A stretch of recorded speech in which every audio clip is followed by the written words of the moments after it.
লাল ছাপিয়ে সবুজ হয়ে গেরুয়া, এক দশকে কিভাবে বদলালো বাংলার ভোট মানচিত্র। বঙ্গ রাজনীতির রং বদল। এক দশক আগেও বাংলার মানচিত্রে গেরুয়া রং খুঁজতে হাপিত্যেশ করতে হতো, কিন্তু গত 10 বছরে ভাগীরথী দিয়ে যেমন বহু জল গড়িয়েছে, তেমনি বঙ্গ রাজনীতির হাল হাকিকাতেও বিস্তর বদল এসেছে। ধীরে ধীরে লাল রং ছাপিয়ে সবুজ হয়েছে বহু এলাকা, আবার বহু জায়গায় সবুজ ছাপিয়ে ছড়িয়েছে গেরুয়া আভাও। 2014 লোকসভা নির্বাচন বাংলার রাজনীতিতে এক প্রকার ঐতিহাসিক নির্বাচন ছিল। সেটাই লোকসভার নিরিখে বঙ্গ রাজনীতির আঙিনায় বামেদের বিলুপ্ত হওয়ার শুরুয়াত। 2009 লোকসভা নির্বাচনে যদি রাজ্যে পালা বদলের ইঙ্গিত মিলে থাকে, তাহলে 2014 লোকসভা রাজ্যে তৃণমূলের আধিপত্য সুপ্রতিষ্ঠিত হওয়ার নির্বাচন। কার্যত নিশ্চিহ্ন হয়ে যায় বামেরা, ইতিউতি উঁকি মারা শুরু করে বিজেপি। এক দশক আগে বাংলায় নিজেদের ইতিহাসের সর্বোচ্চ 34 আসন পায় তৃণমূল।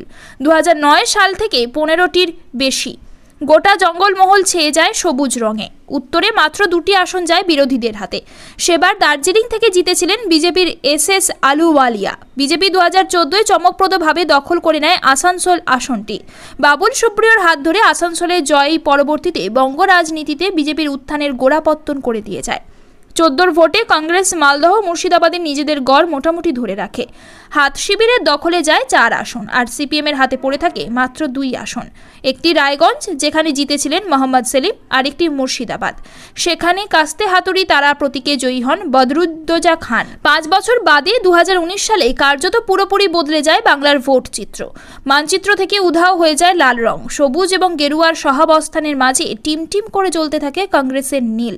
19-এর ভোটে শুধু বাংলায় বামেরা কার্যত অস্তিত্বহীন হয়ে যায় সেটাই নয়, একই সঙ্গে চমকপ্রদ উত্থান হয় বিজেপির। গোটা উত্তরবঙ্গ রাঙিয়ে যায় গেরুয়া রঙে। দার্জিলিং, জলপাইগুড়ি, কোচবিহার, আলিপুরদুয়ার, রায়গঞ্জ, মালদা উত্তর লোকসভা কেন্দ্র চলে যায় বিজেপির দখলে।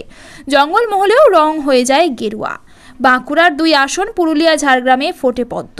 মেদিনীপুর লোকসভা কেন্দ্রটিও দখল করে গেরুয়া শিবির। মধ্যবঙ্গে মতুয়াগড় এবং ব্যারাকপুরেও যায় গেরুয়া শিবিরের দখলে। আসানসোল, বর্ধমান, দুর্গাপুর, শিল্প তালুকেও সবুজ রঙকে ছাপিয়ে যায় গেরুয়া। হুগলিতে পদ্ম ফোটান লকেট চট্টোপাধ্যায়। সব মিলিয়ে বাংলায় বিজেপির দখলে চলে যায় 18 আসন।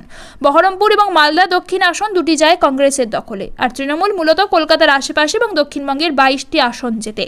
এরপরও বাংলায় জনা দুয়েক সাংসদ দল বদলেছেন। দেশে যখন অষ্টাদশ লোকসভা নির্বাচন প্রক্রিয়া শুরু হলো, তখন খাতায় কলমে কার্যত একই জায়গায় ছিল তৃণমূল এবং বিজেপি। 24-এ কি হবে? বাড়বে গেরুয়ার প্রভাব, নাকি পদ্ম মুছে ঘাস ফুল ফুটবে বাড়তি কোনো আসনে?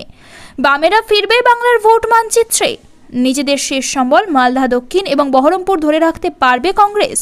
সব জবাবের জন্য অপেক্ষা করতে হবে 4 জুন পর্যন্ত।